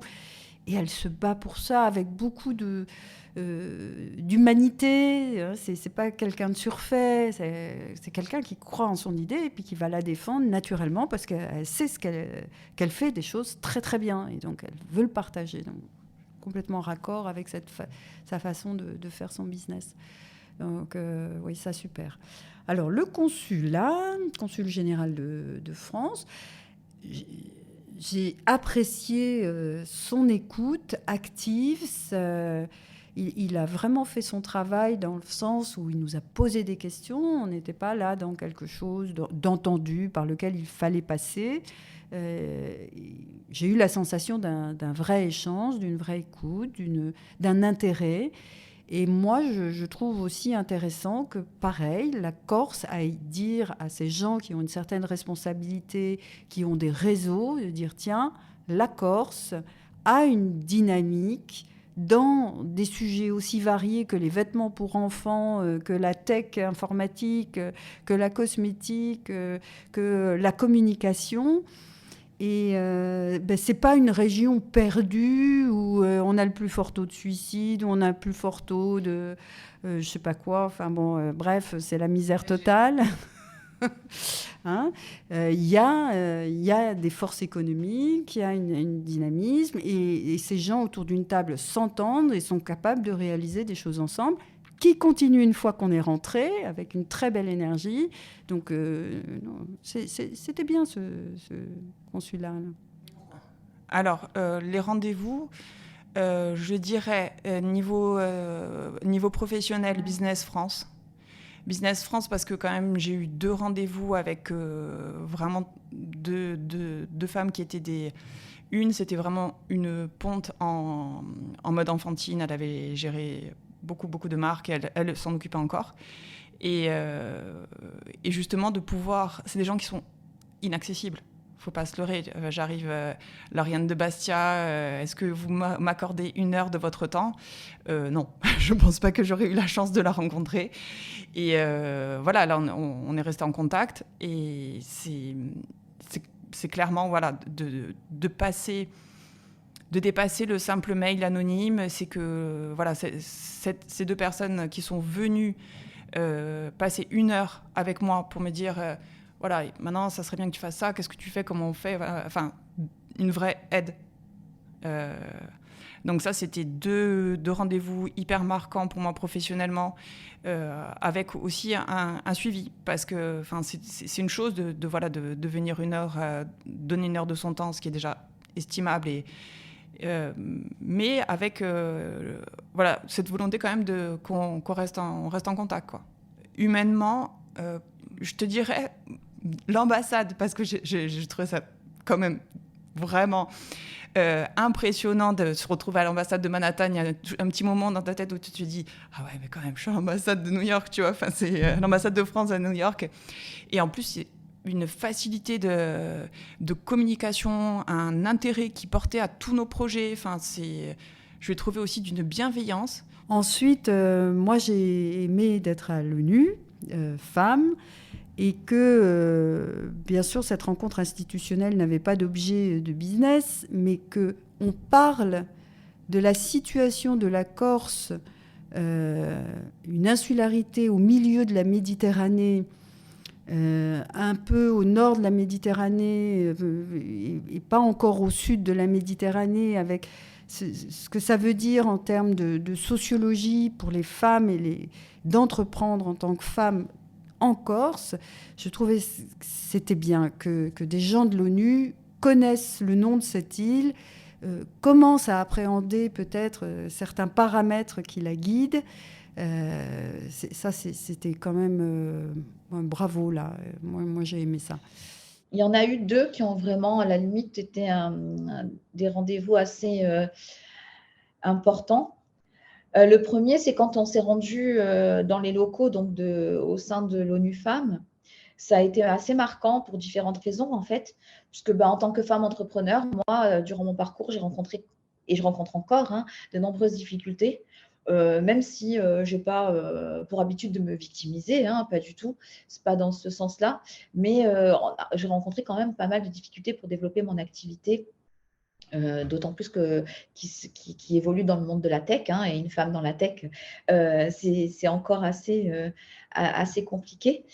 Et rencontrer en fait les membres de cette organisation qui travaillent pour défendre nos droits dans le monde entier, ça a été pour moi un privilège. Et même si on va dire qu'on reste informé que des actions sont menées en faveur de l'égalité des sexes, pouvoir accéder à leurs locaux et échanger avec les actrices, parce que là il y avait des femmes qui travaillent justement pour nos droits, ça a été pour moi une manière de mesurer la réalité des faits. Donc, c'était un rendez-vous très important. Et ensuite, la conférence Take Up for Women, parce que on a quand même assisté à des témoignages de femmes qui évoluent pour certaines à des postes clés et dans de très grands groupes, ou pour d'autres qui ont fondé elles-mêmes aussi leur propre entreprise. Et ces témoignages, pour moi, ont été très, très inspirants. Ça m'a permis de constater qu'il y avait une réelle motivation et un réel engagement des femmes pour accompagner la réussite d'autres femmes dans le secteur de la tech, mais pas que. Et puis, j'ai pu y faire de très belles rencontres. Et donc, je suis repartie, on va dire, de cette conférence avec une plus grande motivation et en fait l'envie de continuer à me battre pour atteindre mes objectifs et peut-être un jour atteindre le niveau de certaines d'entre elles. Après la technologie Tech Up for Women, je crois, passée un petit peu à côté. Les conférences, la présentation. Oui, voilà, le côté show, mais après, je trouvais ça un peu surfait. Ça parle pas à ma culture. Donc, ok, voilà, faut se présenter, faut être fort. D'accord. Moi, j'aime un peu plus d'authenticité dans la façon de présenter les choses. Je trouve qu'on n'est pas obligé de raconter qu'on a rêvé la veille et qu'on a dit à ses équipes, allez, on va faire ça. Bon, ce côté mise en avant individuel, absolument. Enfin, bon. Ça m'a un peu passé au-dessus, mais c'était intéressant de le voir. Voilà. Là, je trouvais que la culture américaine se voyait bien. Alors, moi, la conférence, c'était un niveau... Alors, je parle anglais, mais c'était quand même de la tech en anglais. Donc, du coup, et c'était très intense. Il y avait des personnes extrêmement inspirantes, mais c'était plus vraiment de la tech pure. Et il y a certains... Quand les intervenants parlaient de leur chemin de vie, de leur histoire de femme, de leur chemin professionnel, ça me parlait. Quand elles étaient plus dans la partie technique, vraiment de la tech, là, il y a des fois où ça me dépassait, quoi. Mais je sais que d'autres de nos amis ont préféré cette partie-là. C'était peut-être parce qu'ils comprenaient plus que moi, quoi, je pense. Je disais Take Up for Women que je trouve vraiment, vraiment impressionnant, et c'est certain que c'est quelque chose où je vais m'inscrire et où je ne vais pas les rater, notamment quand elles passent en Europe, parce que là, donc, on a vu la version américaine de Take Up for Women à New York. Il y a une version, je crois que la version européenne sera à Londres cette année. Et ce que je tiens à dire déjà sur cette conférence, c'est que c'est une conférence qui est intéressante pour tout le monde. Je veux dire, c'est pas une conférence qui est intéressante que pour les femmes. C'est vraiment une conférence qui est intéressante pour tout le monde. Et pourquoi non seulement juste la qualité des intervenants et des intervenantes, qui étaient majoritairement des femmes, mais la qualité était assez incroyable. Je disais, si je dois en retenir que trois, on a eu Ariana Tadler, la fondatrice de Tadler Law, sur son cabinet juridique et sur un peu tout ce qu'elle a expliqué de comment elle gère, de comment elle fait en sorte que que vraiment ça marche bien et l'impact, comment maximiser l'impact qu'on peut avoir sur nos décisions, etc. On a eu Jennifer Eubank, la directrice adjointe de la CIA pour l'innovation numérique, qui nous a parlé de technologie, qui nous a vraiment parlé d'innovation numérique. Un excellent niveau de conférence. Sur une conférence en plus, donc pour le rappeler, vraiment le format c'était 10 minutes de conférence à chaque fois. Donc ça a enchaîné 38 conférences sur la journée. Et en troisième, j'ai adoré aussi celle de Barbara Upton, la CEO et présidente chez Siemens, la présidente USA de Siemens, qui nous a parlé beaucoup de technologie. Donc déjà, ce qui est important, je trouve, dans cette conférence, c'est que ce n'est pas une conférence qui parle à 90% des sujets de diversité, d'inclusion, etc. Ce n'est pas du tout ça. C'est vraiment une conférence qui parle de tech, qui aussi parle de la gestion d'une équipe tech et donc un peu de ces sujets-là. Mais alors, je n'ai pas fait les statistiques exactes, mais je pense qu'on est qu'à 30%, quelque chose comme ça, de conférences, de sujets qui étaient vraiment la diversité, l'inclusion, etc. La majorité des sujets, c'était de la tech. C'était vraiment de la tech, même de la deep tech à certains endroits. C'est-à-dire, on a vraiment parlé de sujets complexes, même d'IA, alors sur des conférences de 10 minutes, ce qui n'est pas du tout facile déjà. Et donc, j'ai trouvé que il y en avait pour tous les goûts. Et si on est dans la tech et qu'on est intéressé par l'innovation en tech, je pense que cette conf est intéressante dans tous les cas. Si on est un manager en tech, un ou une évidemment, si on manage des gens en tech et si on est proche de l'innovation en tech, je pense que cette conférence est de toute façon intéressante. Et sur Luminary, là je l'ai trouvé intéressant pour des raisons assez différentes et là un peu plus personnelles et un peu plus corse d'ailleurs. Je trouve que c'est quelque chose qu'on n'a jamais réussi à faire en Corse et c'est intéressant de regarder les cas où ça a vraiment bien marché. Donc The Luminary, c'est quoi, pour ceux qui ne connaissent pas? C'est une association, ils disent de femmes ou d'hommes alliés à la cause du Women Empowerment, qui va du coup donner accès à pas mal de choses, donc surtout des conférences, de l'accompagnement, donc dans sa stratégie professionnelle, de l'accompagnement sur l'équilibre aussi entre vie perso et vie pro, sur plein de choses, et qui a des locaux. Donc il y a des locaux de coworking qui sont hyper bien placés. On a eu la chance de les visiter avec ce rooftop qui donne sur l'Empire State Building. Donc quand même des locaux incroyables. Et ils ont vraiment réussi à la fois faire cette association de personnes très intéressante, mais sur une association qui est très dynamique. On a vu après, on a regardé un peu, mais leur calendrier de conférences, c'est quasiment une conférence par jour.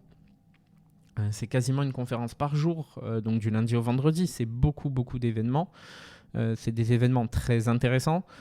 Et avec ça, des super locaux en plus mis à la disposition, qui viennent avec donc, le fait d'adhérer à l'association. Et j'ai trouvé que ça, vraiment, c'était vraiment quelque chose dont il fallait s'inspirer.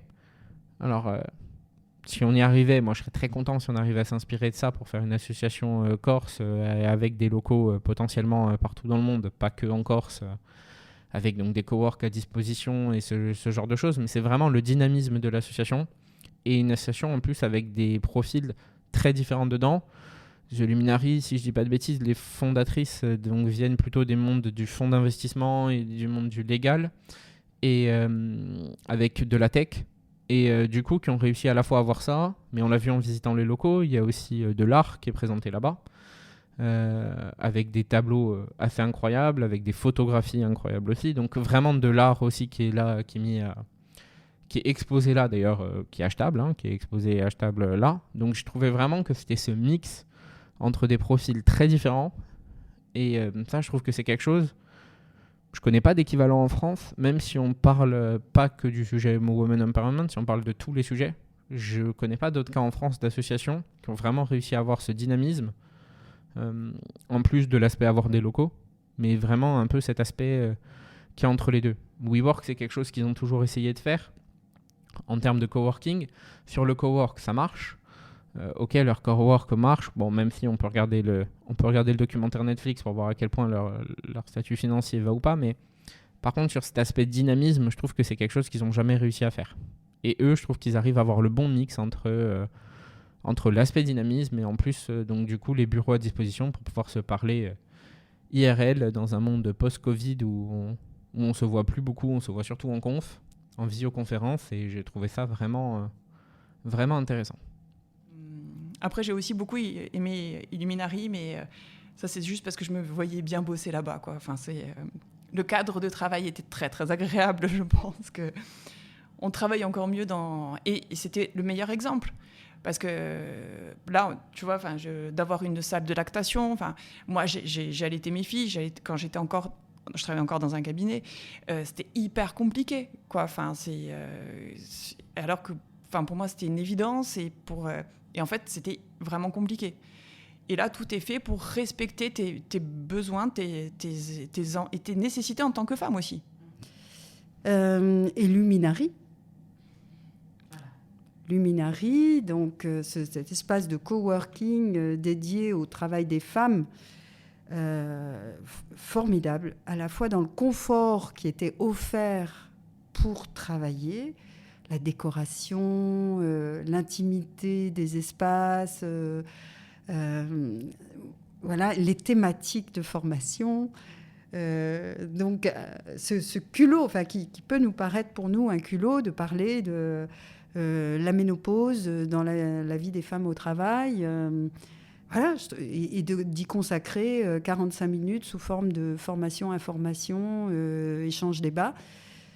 Ça m'a intéressée, vraiment. Et j'ai beaucoup aimé cette façon d'imaginer une vie collective et une entraide dans le cadre de ce réseau.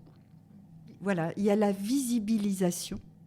On ne traite pas ça comme avec pudeur ou comme un frein sociologique justement à l'intégration des femmes dans la vie de l'entreprise. Ah bah oui, elle va faire des gosses, elle va allaiter, elle va être fatiguée et hystérique parce qu'elle aura sa ménopause. Bon, non, on visibilise ce qu'est la vie. On représente quand même 50% des humains sur Terre. Et toutes les femmes, depuis que les femmes existent, sont passées par ces étapes-là. Or, on en est quand même encore au XXIe siècle à trouver que c'est un problème qu'une femme tombe enceinte dans une entreprise. Bon, ça, c'est pas possible, quoi. C'est pas possible. Donc, visibiliser simplement ce qui est notre vie, c'est un minima. C'est là qu'on voit qu'il y a 20 ans de différence entre Lauriane et moi. Moi, je parle ménopause et Lauriane lactation. Avec quelles idées es-tu revenue ? Moi, je suis revenue avec aussi les modèles des gens du groupe qui étaient là. Avec cette idée de... il faut se battre pour ses idées. Alors, certains vont chercher des fonds, d'autres vont chercher des clients, etc. Et moi, j'avais l'impression de m'être un peu endormie. C'est-à-dire qu'au bout de 18 ans, il y a une espèce de routine. On récolte, on produit, on vend dans la boutique, etc. Et on se laisse manger par les petits soucis. Et finalement... on n'est plus à l'essence ou au dynamisme initial qui dit « Allez, on va se battre, on va présenter le projet, on va communiquer dessus, il faut que tout le monde sache ce qu'on fait. » Voilà. Et ça, je suis rentrée avec cette énergie-là. Donc, j'ai repris mes réseaux sociaux, je me suis inscrite enfin sur LinkedIn. Voilà, des choses bêtes, mais il me fallait un petit pic en me disant « Mais regarde cette jeunesse-là, comme elle se bat pour ses projets, pour... » Et qu'est-ce que tu fais, toi ? Tu t'endors. Tu es en train de passer à côté d'une vague. C'est pas possible. Donc, voilà, j'ai rappelé mes clients. Enfin, ça m'a donné une énergie et ça m'a reconnecté à l'envie de faire connaître. Alors, c'est aussi peut-être l'énergie de ces Américains qui parlent fort et haut de ce qu'ils font avec fierté. Voilà, de dire, allez... On s'est battu pour faire exister Realia dans une certaine éthique. Il faut vraiment que ça sorte. Ça m'a décomplexé l'exportation parce que c'était justement d'ici, je voyais ça comme quelque chose d'un peu impressionnant. Et en fait, c'est juste des questions techniques. Avec tout le chemin que j'ai fait cette année, je pense que gérer des questions techniques de cet ordre-là, je pense que c'est pas très compliqué. Ça me paraît moins impressionnant, beaucoup moins impressionnant. Et même carrément réalisable, quoi. Franchement, j'ai eu plusieurs idées que j'ai pu confronter, justement, parce que dès que j'avais une idée, après, je pouvais en parler avec eux, parce que justement, j'étais en contact avec eux. Et ils m'ont beaucoup aidé, parce que c'est des idées qui viennent comme ça, subitement, et on peut se dire, je me lance directement dedans, alors qu'en fait, non. Il vaut mieux d'abord, justement, parler avec des personnes qui s'y connaissent. Et du coup, j'ai pu faire le tri. prendre ce qu'il y avait de bon et rentrer avec les bonnes choses pour les appliquer. Alors oui, déjà au niveau de la délégation elle-même, je connaissais personne de la délégation, donc ça c'est très intéressant. Bon, il y avait des profils complètement différents, je pense qu'il n'y en a pas un, bon à part nous deux on avait une agence, mais sinon il n'y en a pas un qui était dans la même catégorie, enfin dans le même secteur, donc ça c'est intéressant aussi, c'est une richesse. Je pense que ce serait sympa justement de retravailler là-dessus, d'essayer de consolider un peu ces échanges-là, et avec la diaspora, pareil. En fait, les Corses qui sont partis à l'étranger, bon, que ce soit aux États-Unis ou ailleurs, hein, je pense que Patrick Ottoman, il a des contacts un peu partout, mais les Corses qui sont partis loin, ils ont toujours un pied en Corse, de toute façon, et ils ont toujours quelque chose qu'ils peuvent apporter à la Corse, ne serait-ce que par le réseau, au niveau, par exemple, de l'agriculture, nous, on a tout intérêt à s'exporter un peu partout. Les vins corses, je sais que notamment le rosé, ils sont très appréciés aux États-Unis, donc c'est quelque chose qu'on pourrait retravailler, pour essayer de développer un peu au niveau de l'export. Donc c'est aider déjà mes clients qui sont déjà en capacité de se développer à l'export à se développer, notamment avec Business France, pour lequel on a eu des contacts. Et encore une fois, au niveau de la Corse, à créer des événements, pourquoi pas un événement de diaspora en été, quand tout le monde revient au bercail, ou pourquoi pas quelque chose plus tourné sur l'entrepreneuriat avec une rencontre d'entrepreneurs. Il y a plein de choses qu'on peut faire, et je trouve que tout ce qui est rencontre entrepreneuriale, déjà, c'est super intéressant. Et après, forcément, tout ce qui touche à l'agricole, ça me touche aussi. Mais il y a des beaux événements, je pense, à créer avec les personnes qui étaient là-bas. Donc sur un peu l'aspect, de retour en France, qu'est-ce que je vais implémenter, notamment à Agilismac et tout, par rapport à ça. Donc j'ai vu plusieurs choses. On a eu un peu des éléments de réponse à l'ONU Femmes sur qu'est-ce qu'une entreprise, quels sont un peu les critères pour dire qu'une entreprise est bien, pour accueillir les femmes et pour leur permettre de s'épanouir dans le sein de l'entreprise.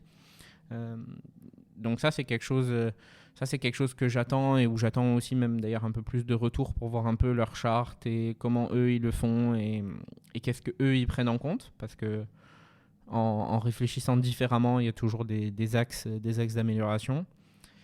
Et Tech Up for Women, où à la fois il y a des innovations technologiques dont ça a parlé pendant la journée, qui sont intéressantes pour moi, pour mon boulot au sein de Agilismac, et à la fois sur l'aspect comment un peu lever les barrières en interne, comment faire en sorte que tout soit bien pour les employés et pour tout le monde, hein. Je parle pas là que des femmes, mais donc comment justement bien faire d'une entreprise une entreprise qui est saine et qui est vraiment bonne pour les employés. Où là j'ai noté je crois une dizaine d'idées que j'ai ramenées au RH chez moi, et donc à la RH spécialisée de la tech, en disant voilà les 10 grandes idées que j'ai retenues, et un peu les petites choses où on peut améliorer, parce que des fois il n'y a pas besoin de grandes idées qui changent tout pour bien améliorer le quotidien des gens. Des fois c'est des petites idées, des petits détails auxquels on n'a pas pensé, et qui en fait font une grande différence. Je me suis rendu compte que un projet comme le nôtre, qui est axé prévention, c'était un besoin totalement universel. Donc, que ce soit chez nous, que ce soit sur le continent, que ce soit au niveau national ou international, en fait, le besoin de prévention, il est là. Et c'est un sujet qui touche tout le monde. Parce que la prévention primaire permet de réduire les risques de développer une maladie ou que son état de santé se dégrade. Et je me suis rendu compte que c'était vraiment un sujet totalement universel, et que même à l'étranger, que ce soit aux États-Unis ou ailleurs, en fait, notre solution parle à tout le monde et peut être dupliquée sans problème. Donc, voilà. Et les idées pour la suite, au final, énormément.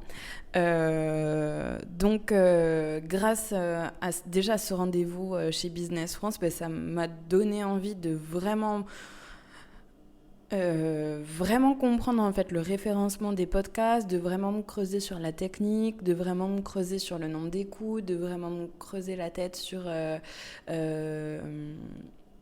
comment mettre en avant l'ensemble de mes émissions sur ces plateformes-là.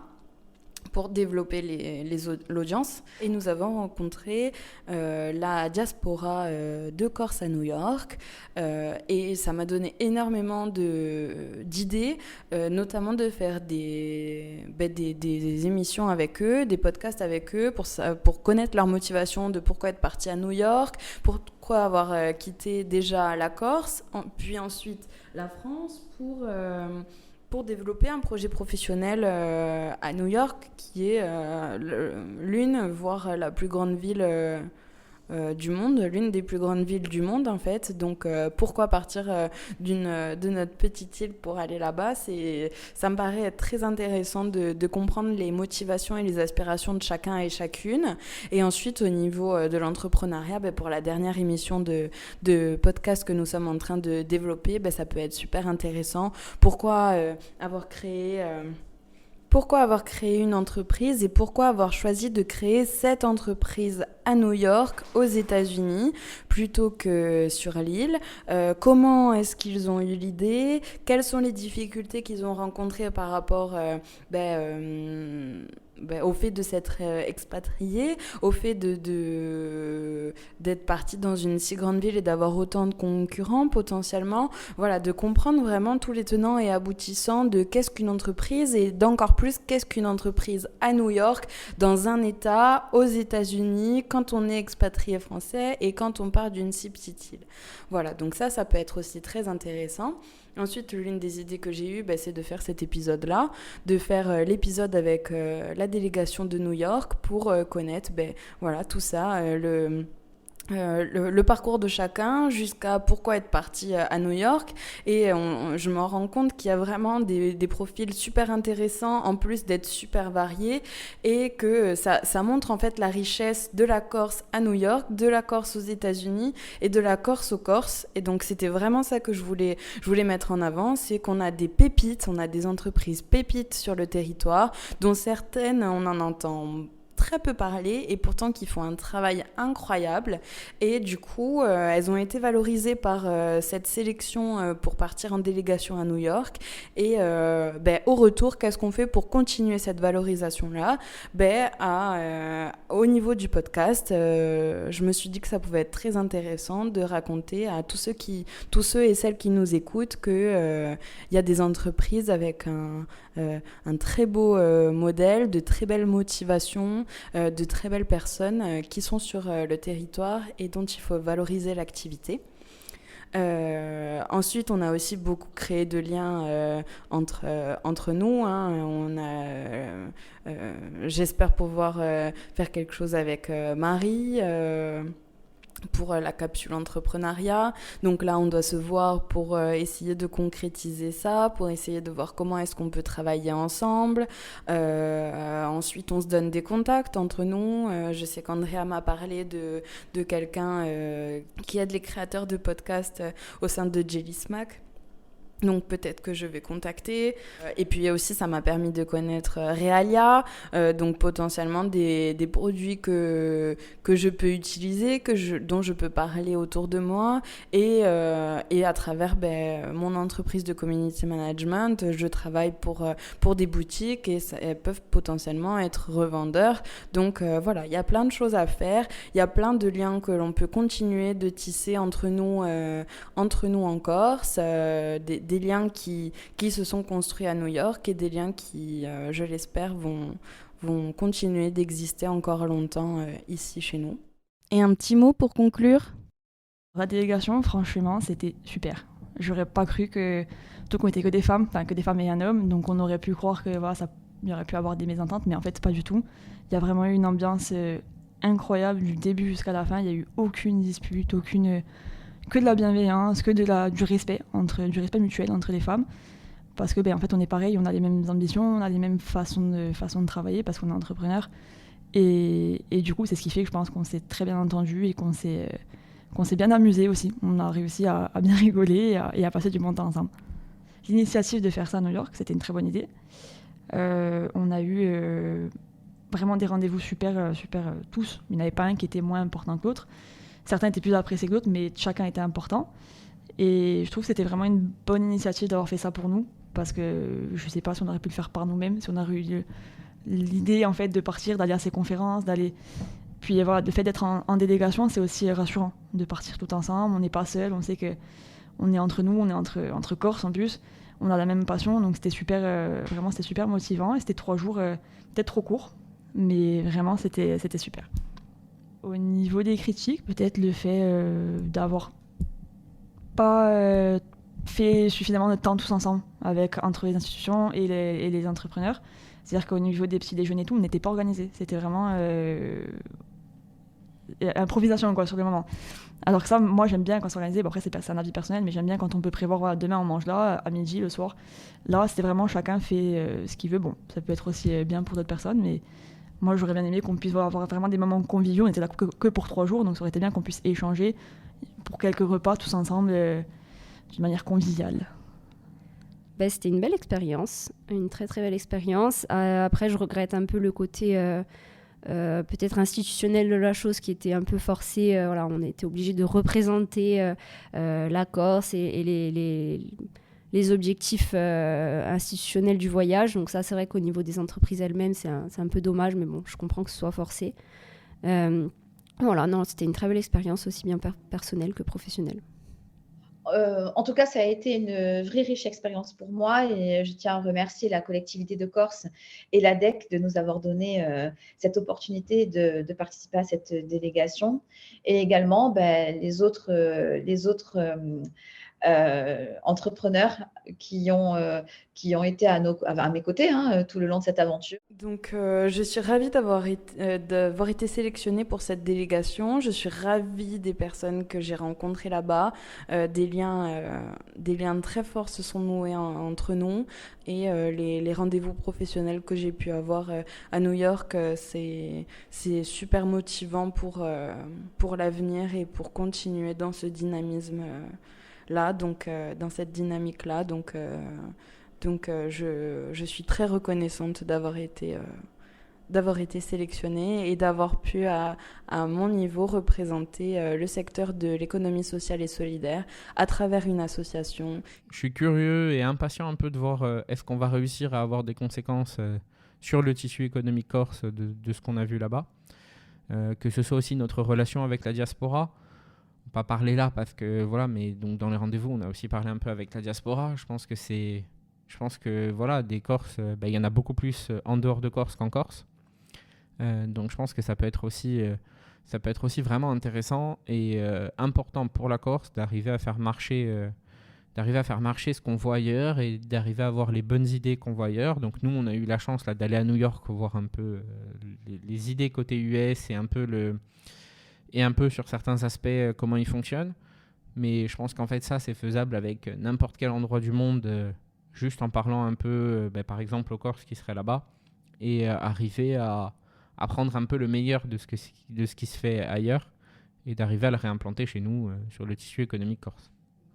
Je vais dire merci à Audrey, justement d'avoir prolongé la relation qui est née pendant ce séjour entre nous et de donner l'opportunité de débriefer, de faire une conclusion personnelle, individuelle de ce qu'on a vécu.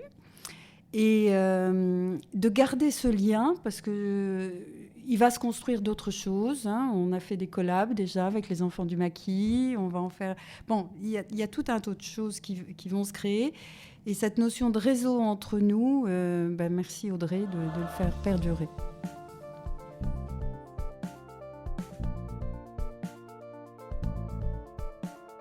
Merci d'avoir écouté cet épisode. On se retrouve très bientôt pour un nouveau format dans l'émission Podcast ou Sexiste et également dans une nouvelle émission sur l'entrepreneuriat. En attendant, je vous donne rendez-vous sur les réseaux sociaux à Podcast ou Sexiste. À bientôt.